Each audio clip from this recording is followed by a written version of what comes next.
queremos esta mañana, esta tarde ya, aprovechar este momento para dar la bienvenida a nuestro invitado. Esta tarde quisimos hacerlo un poco diferente. Hay un tema que hemos escuchado cantidad de ocasiones ya en los últimos meses, años. Incluso este mes de junio ha sido enfocado particularmente para poder traer cosecha, y hay cosas importantes que hablar de la cosecha, y particularmente en el tema misionero.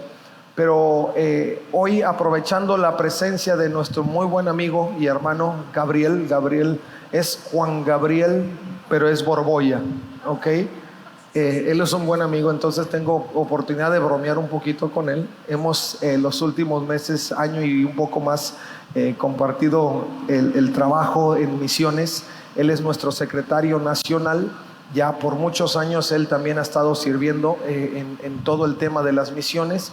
Él actualmente radica en Oaxaca. Es un punto importante, él va a hablar de ello porque él sabe más que yo en el tema de Oaxaca, pero es sin duda un estado multicultural. Ahí él va a hablar al respecto. Además, en Oaxaca está nuestra sede de capacitación misionera, ¿no? CAMAD, que ya por ahí en breve Vicky, que está aquí. Vicky, levanta la mano. ¿Por qué no te pone de pie? Vicky y Karen, por favor, pónganse de pie. Estas son las dos chicas que van a salir a CAMAD en unas cuantas semanas. ¿Por qué no les da un aplauso?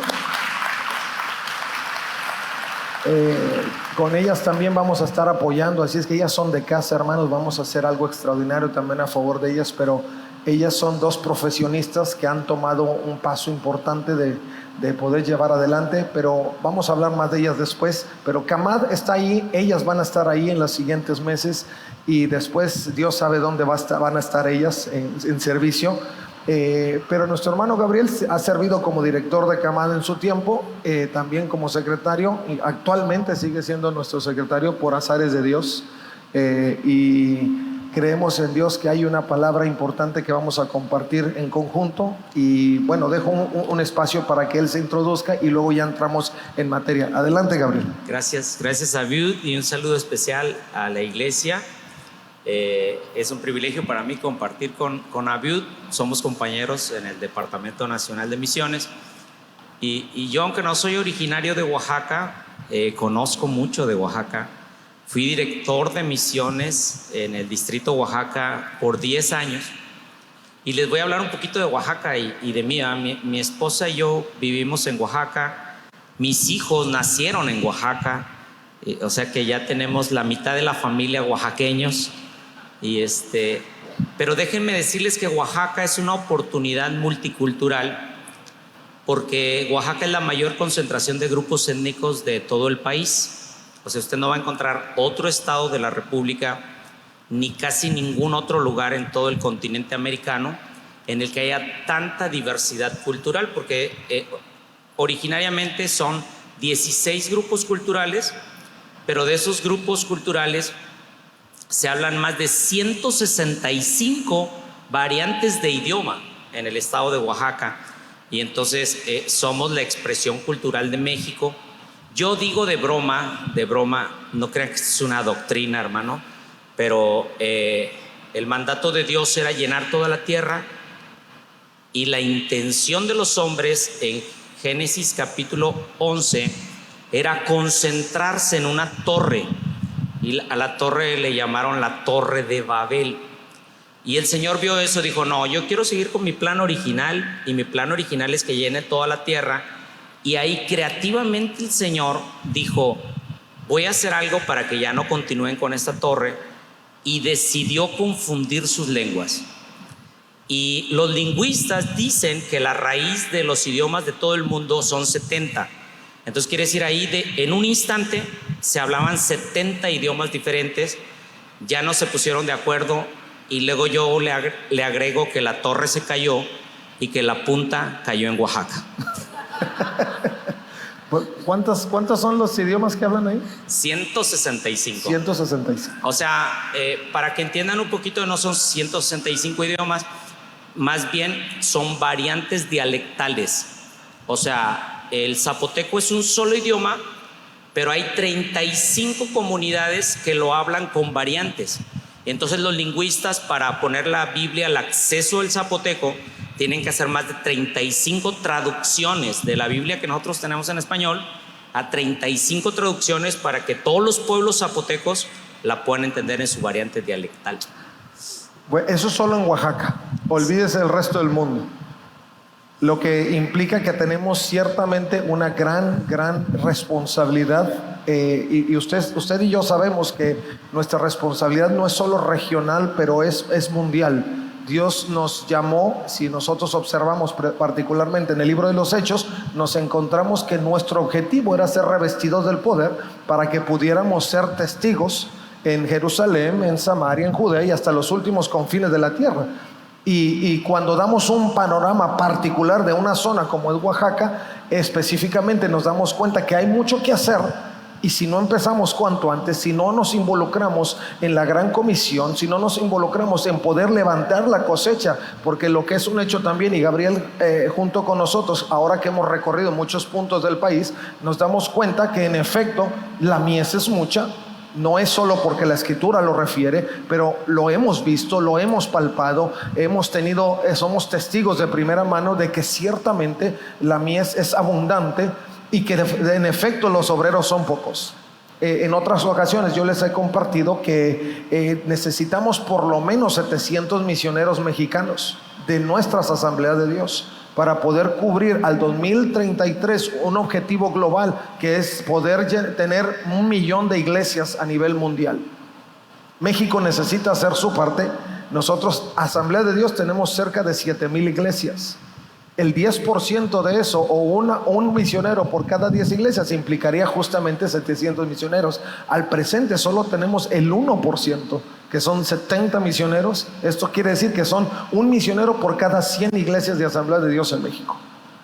Tenemos una labor importante, mis hermanos. Hablar de Jesucristo es apremiante. La gente se muere sin Jesucristo y para nosotros es algo que que necesitamos desarrollar con suma importancia. Y hay un pasaje del cual queremos seguir hablando y queremos seguir extendiendo, y me refiero a lo que encontramos en Mateo capítulo 24, partiendo de ahí particularmente del verso 12 hacia el 14, que dice: abundará el pecado por todas partes.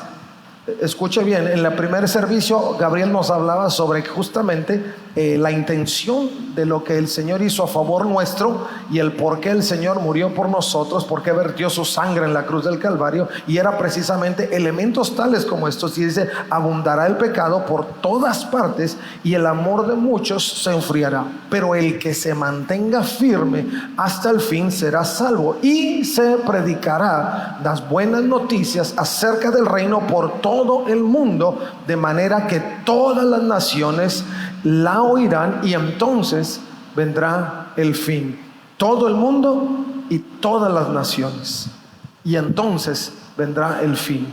Este es un pasaje importante y quisiera que en esta interacción que tenemos Gabriel y yo podamos abundar un poquito en la necesidad que hay, en efecto, de poder entender en qué sentido las cosas se han enfriado, cómo el amor de muchos se ha distanciado. Y creo que en esa parte Gabriel y yo podemos atestiguar, pero quiero escuchar un poquito de la experiencia de Gabriel. Gabriel ha viajado por algunos países también, en África recientemente, y me gustaría que él nos hablara un poquito cómo está la necesidad en África, cómo viste este pasaje hecho realidad en ese contexto africano. Ok, bueno, les cuento que yo inicié mi ministerio, yo le llamo de manera interranchonal, ¿verdad? Porque donde yo vivía en Cerro Azul, Veracruz, pues nada más iba a unos poquitos pueblos alrededor, como Papatlar y así, pueblitos huastecos del norte de Veracruz. Luego el Señor me llevó a Oaxaca a servir 10 años allá, y empiezo a recorrer las comunidades indígenas del estado de Oaxaca. Llego al Departamento Nacional de Misiones y empiezo a tener la oportunidad de ver el panorama misionero de Centroamérica primero, y empiezo a ver la movilización misionera que hay en Centroamérica. El contexto de Centroamérica pues es más pequeño, son países más pequeños, pero todos se concentran a hacer una misión juntos y empiezan a enviar misioneros a otras partes del mundo. Y el año pasado, desde hace 2 años, he tenido la oportunidad de viajar y visitar y conocer el panorama de el norte de África. Y ya estando ahí, o sea, son las dos realidades. Una cosa es decir aquí, hermanos, necesitamos obreros. Y aquí alguien dice, sí, necesitamos obreros. El Señor dice, rueguen al Señor de la mies que envíe obreros a su mies. Yo he testificado que los que empiezan a orar, luego dicen, no, pero no voy a orar solamente, sino también voy a dar. Y luego los que empiezan a dar, saben, y yo les agradezco como iglesia, ¿verdad? Que ustedes son un gran donante de la obra misionera, lo dicen, también tenemos que ir. Y por lo menos en el contexto en África, yo me di cuenta de otra realidad. En Camat estamos pensando enviar al mundo a lo mejor que tengamos en México, y de lo que tengamos en México, lo más capacitado, enviarlo al mundo. Hechos capítulo 13 testifica que en la iglesia de Antioquía había un gran avivamiento, y a mí me sorprende que separaron de los mejores que había en Antioquía para enviarlos a donde hay necesidad. ¿Cuántos de los que aquí están son de los mejores de aquí del templo? O sea, diga, todos. Aquí todos somos buenos, pero yo soy de los mejores. No, a ver, levanten la mano a los mejores. Yo les voy a echar el ojo. son humildes. Porque Bernabé y Saulo eran de lo mejor que había en Antioquía y los enviaron a los viajes misioneros. Y entonces allá en África, por ejemplo, acá nosotros decimos, si no está bien capacitado no lo vamos a enviar. Pero los obreros en África dicen, hermanos, aunque les falte capacitación, mándenlos, porque no son útiles. Y entonces hay una gran demanda de obreros. Y luego nosotros atravesamos nuestro continente y vemos la gran diversidad evangélica, pero ya cuando estás en el contexto islámico haces una trayectoria a través de ciudades y preguntas si aquí habrá una iglesia cristiana. No. ¿Y aquí cuál es el índice del cristianismo? 0. ¿Y aquí cuántos obreros hay? 3, 2. Entonces todos esos equipos necesitamos reforzarlos y como multiplicar el envío de misioneros. Sí, y en ese sentido vemos, la realidad es que en África, y partiendo del norte de África, empieza a haber un barrido, por así decirlo, donde el Islam crece, y crece en una forma increíble. Países que en algún momento solían ser de alguna manera de influencia cristiana, empiezan a perder influencia y empieza a crecer el Islam por la falta de obreros. Gabriel tuvo oportunidad de verlo en primera mano, y uno en lo personal también lo hemos visto. Recientemente platicábamos con nuestra hermana Erika Soto, que ya está aquí en el país después de muchos años en campo. Ella será una de nuestras exponentes, sobre todo nuestra gala misionera. Aprovecho para hacer el anuncio en nuestro congreso 3 y 4 de agosto, que yo espero que muchos de nosotros, Templo El Salvador, estemos presentes. Es aquí, es en casa. Somos anfitriones, pero va a ser una gran experiencia para que Dios avive nuestro corazón. Ella nos compartía que hace falta en una forma sobrenatural el número de obreros que pueda llegar y pueda compartir. Ella me trajo un regalito que era una foto de un pequeño de África con todos sus rasgos africanos, pero con una cara triste. Dice, esto representa el rostro no solo de Mozambique, sino de gran parte, por lo menos de un 90% de lo que es África. ¿Por qué? Porque en efecto, dice, el pecado ha abundado, el amor de muchos se ha enfriado, los obreros cada vez se reducen, no hay recientemente yo les platicaba que estábamos en una cumbre ahí en Minneapolis, y uno de los exponentes nos enseñó que hay por lo menos 1,700 a 1,800 grupos que no solo no son alcanzados. Esto no ser alcanzados quiere decir que aún no se logra la meta de que ellos reciban el Evangelio de Jesucristo, pero dice, dentro de esos grupos existen 1,800 aproximadamente que ni siquiera hay un plan misionero de poder llegar a ellos. Ni siquiera existe en el mapa una estrategia para poder llegar a ellos.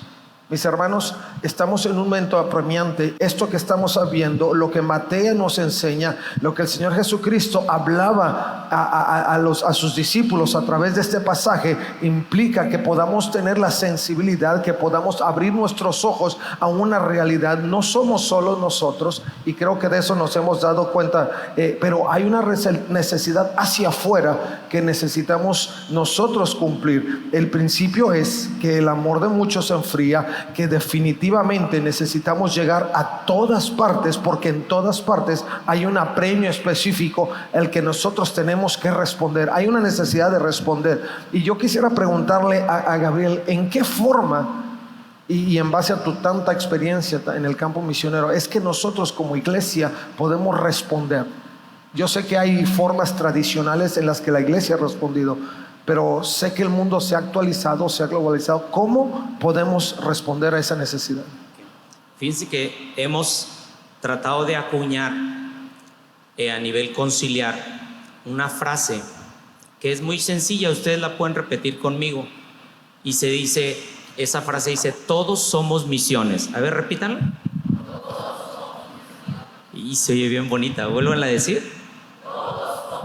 Ok, entonces miren, la iglesia a veces pretende segmentar la responsabilidad. Por ejemplo, a unos les gusta orar y tienen don para orar, y a veces los segmentamos y decimos: ustedes no hagan otra cosa más que orar. Y luego a otros les gusta dar y decimos: usted no haga nada, usted nada más coopere. Y a otros cantan y decimos: tú nada más canta, lo demás no lo hagas. Pero yo creo que debemos de llegar a la idea, a la cosmovisión cristiana, de que todos somos misiones, y que sabe a quién se necesitan en misiones: a gente con todo tipo de dones y talentos. Entonces tenemos que quitar la idea de que para ser misionero tienes que ser un super cristiano. Para ser misionero tienes que ser obediente. ¿Qué es lo que se necesita? Obediencia. Ser obediencia.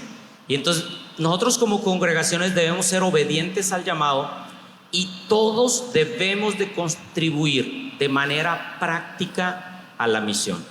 Y eso significaría así como que si no vas a ir hasta el otro lado del mundo, pero que tengas experiencias transculturales aquí en el país, que vayas a un viaje misionero de corto plazo, que lo hagas, porque yo sí estoy seguro, porque de eso estoy seguro, que una persona que se involucra en misiones cambia. Todos los que lo ven de lejitos, pues a lo mejor siempre no lo van a entender, pero el llamado es a un involucramiento práctico en la misión. O sea, si oro, también debo de dar, y si doy, también debo de ir. Y ya los que van a experiencias cortas y experiencias introductorias, yo digo que de ahí vamos a tener un gran potencial de envío. Totalmente. Y no olvide que el ejercicio de nosotros como creyentes, esta es la parte clave para nosotros como creyentes, es el involucramiento. Si usted quiere fortalecer su vida cristiana y conocer el corazón de Dios en cuanto a cómo podemos crecer en esa experiencia y en ese propósito divino de Dios, necesitamos involucrarnos. El creyente no puede desarrollar una mayor fe si no participamos de la obra que Dios quiere que nosotros participamos. Usted quiere ser un cristiano más fuerte, tiene que involucrarse. ¿Cómo podemos medir nuestro involucramiento? ¿Cuánto tiempo nosotros invertimos durante la semana tratando de ser mejores creyentes? Ese es un punto de análisis. Yo no le voy a pedir que usted me levante la mano, pero creo que si nosotros lo reflexionamos, nos vamos a dar cuenta cuánto estamos invirtiendo. ¿Por qué no crecemos en nuestra sensibilidad como cristianos, en nuestra sensibilidad hacia el campo misionero? Porque necesitamos un mayor involucramiento. Por eso la pregunta para Gabriel era: ¿en qué formas podemos involucrarnos? Todo lo que hacemos, toda virtud que tenemos, todo lo que Dios nos ha concedido en la mano, es justamente para poder incluirlo, involucrarlo, hacerlo partícipe de la obra y del propósito glorioso de Jesucristo. La Escritura dice: pero el que se mantenga firme. ¿Cuáles son los principios de firmeza? El involucramiento es uno de ellos. en la búsqueda constante en su tiempo devocional es otro de ellos. ¿Qué lo va a inspirar? Su conexión con el Espíritu Santo es eso justamente lo que va a inspirar su vida a la sensibilidad del mundo en el que estamos viviendo. Cuando usted ve a un menesteroso y empieza a llorar, es no solamente porque le da sentimiento, es que hay un Espíritu Santo que nos está confrontando con una realidad que no podemos ignorar y en la cual nos tenemos que involucrar. Por eso es el llamado: hablemos, participemos, sumémonos, involucrémonos. De verdad que Gabriel y yo reconocemos la participación de Vicky y de Karen, que hoy se están involucrando. Ellas han sacrificado su carrera, por así decirlo, profesional, en el sentido de que en lugar de caminar hacia mejores oportunidades en su profesión, están buscando mejores oportunidades en su participación en el reino de Jesucristo. Y por ello alabamos el nombre de Jesús y aplaudimos sus acciones, pero demanda gente decidida, y creo que eso lo hemos observado nosotros. ¿Quiere ser firme? Sea firme en ese sentido. Involucrémonos, participemos. Ahora, ya para ir cerrando el espacio, porque sé que el tiempo se ha ido pero rápido y todos somos misiones, nos queda claro. El último pasaje que nosotros observamos, el verso 14 del capítulo 24, dice: y se predicarán las buenas noticias acerca del reino por todo el mundo. Acerca del reino por todo el mundo. Aquí el punto es: ¿cuál ha sido su experiencia en el reino de Jesucristo? Nosotros vamos a hablar de lo que conocemos. ¿Cómo nosotros, Gabriel, en tu experiencia, y yo sé, lo he repetido y soy enfático en ello, porque creo que si algo te mantiene en la línea de servir en misiones y de querer mayor participación en las misiones, es porque sin duda tú has tenido una experiencia en los asuntos del reino.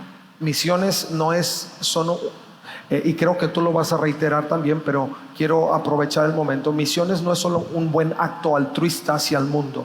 No queremos solo ser un medio social al mundo, pero queremos atender los asuntos del reino. Entonces, Gabriel, en tu experiencia y en base a lo que has desarrollado dentro de este ministerio, de este departamento exclusivamente, ¿cómo nosotros podemos crecer en la percepción o en nuestro conocimiento del reino? Bueno, cuando Jesús viene a la tierra, si ustedes se dan cuenta, él predica mucho acerca del reino. Y luego, cuando convoca a sus discípulos, les dice: estas cosas que yo les he enseñado, quiero que vayan y que las enseñen a todo el mundo.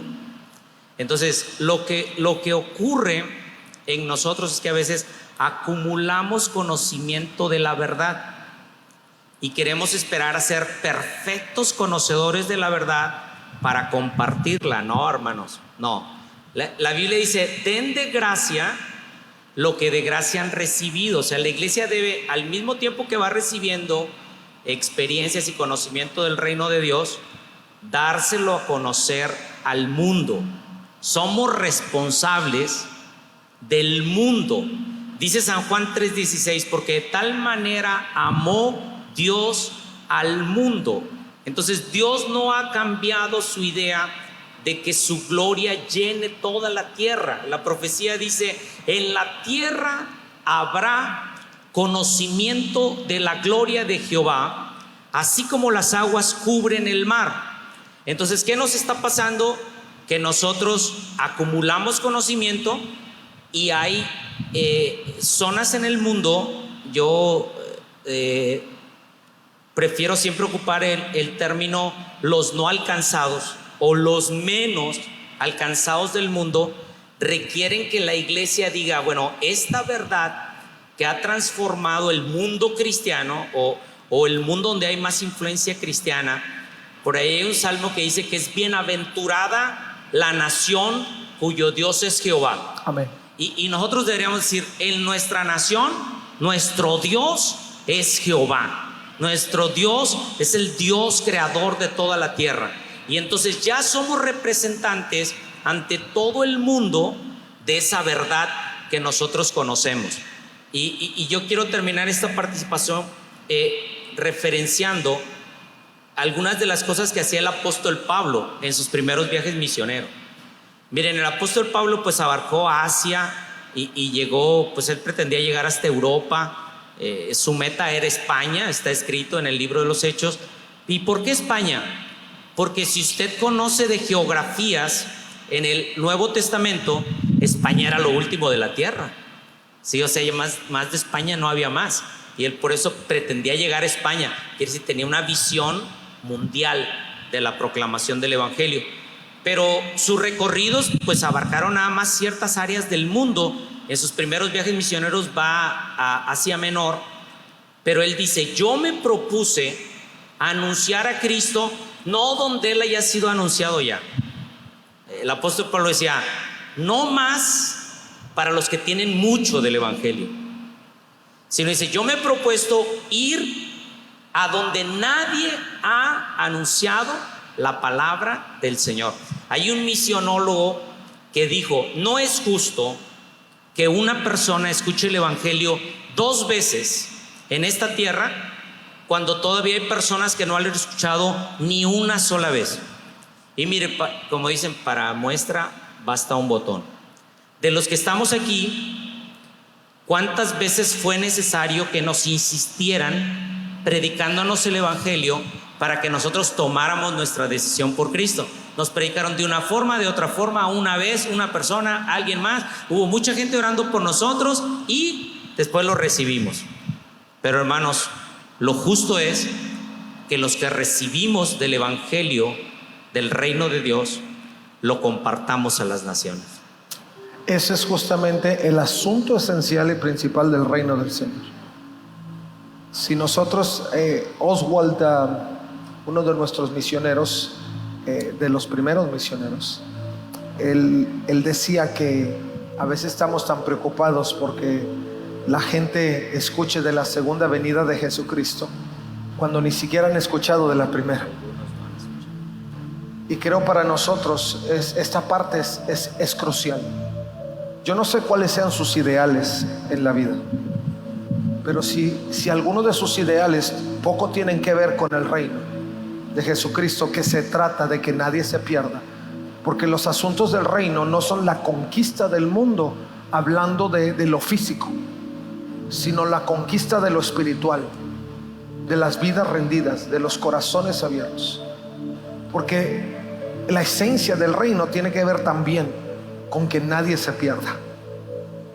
Él lo dice para que todo el mundo, de manera que todas las naciones, toda lengua, toda nación, todo grupo étnico lo escucha.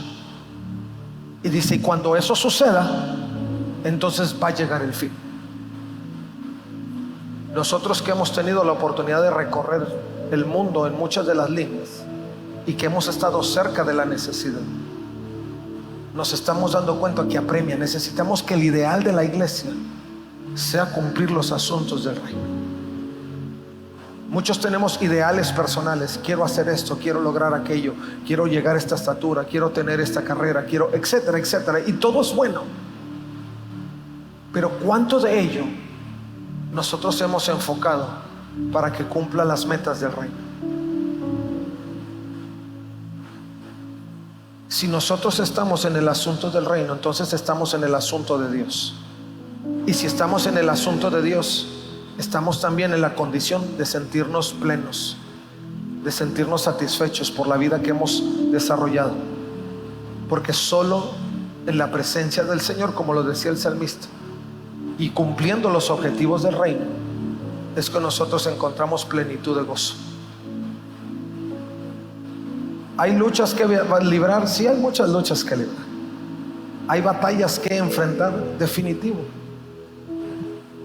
Pero usted sabe que los ideales de nuestros héroes revolucionarios y que trajeron la independencia a nuestro país nos logró traer hasta este punto donde hoy podemos disfrutar libertades que no teníamos en otras condiciones. Si nosotros nos levantamos, como en algún momento lo diría Dallas Willard, con ese espíritu revolucionario, y asumiéramos que la transformación de las vidas y de los corazones yace en un espíritu revolucionario hacia los asuntos del reino, entonces este mundo sería diferente. Y mi hermano, nosotros queremos invitarlo a eso. Quisimos tener esta experiencia de compartir en conjunto porque queremos que usted sepa que así como nosotros, particularmente nuestro hermano Gabriel, con todo su tiempo de servicio en las misiones, hemos vivido y hemos sentido la necesidad de premiante.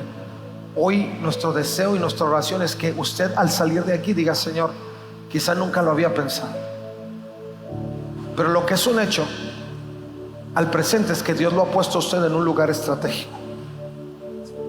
Algunos pensarán: bueno, es que estoy aquí y a lo mejor no estoy haciendo mucho y no puedo hacer mucho.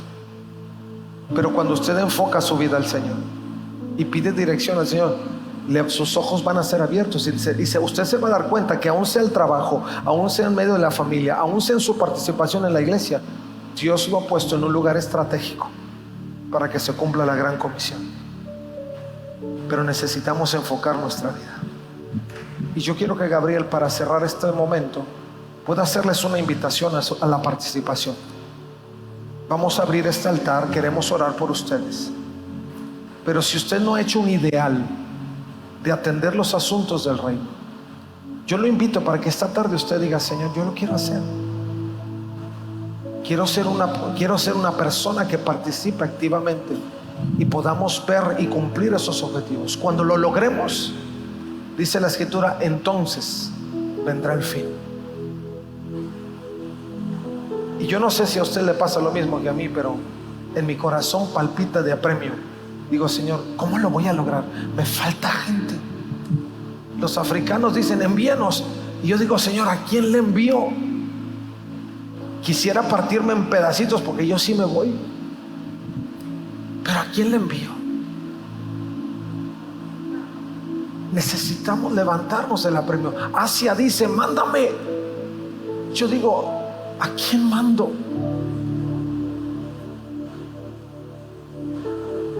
Necesitamos hacerlo. Y Dios, insisto, te ha puesto en lugar estratégico. Gabriel, invítanos, por favor. Amén. Amados, yo no sé usted, pero yo en este culto he sentido un entorno de gloria. Estamos cantando al Señor, le digo: Señor, tu gloria está aquí. Pero la gloria de Dios no es para acumularla. La gloria de Dios es para manifestarla. En el pasaje que reflexionamos, son los discípulos de Cristo que están preocupados por dos cosas. Una es el tiempo. O sea, saben que Cristo se va a ir pronto y dicen: Señor, pero ¿cuándo vas a hacer todas estas cosas? Y la segunda preocupación era: ¿qué señales? Y repasando todo el pasaje como un inventario, todas las señales y todos los tiempos están en las manos de Dios. Y todas las señales que están en Mateo 24 ya se han estado cumpliendo. Pero hay una sola señal que no depende de lo que Dios haga,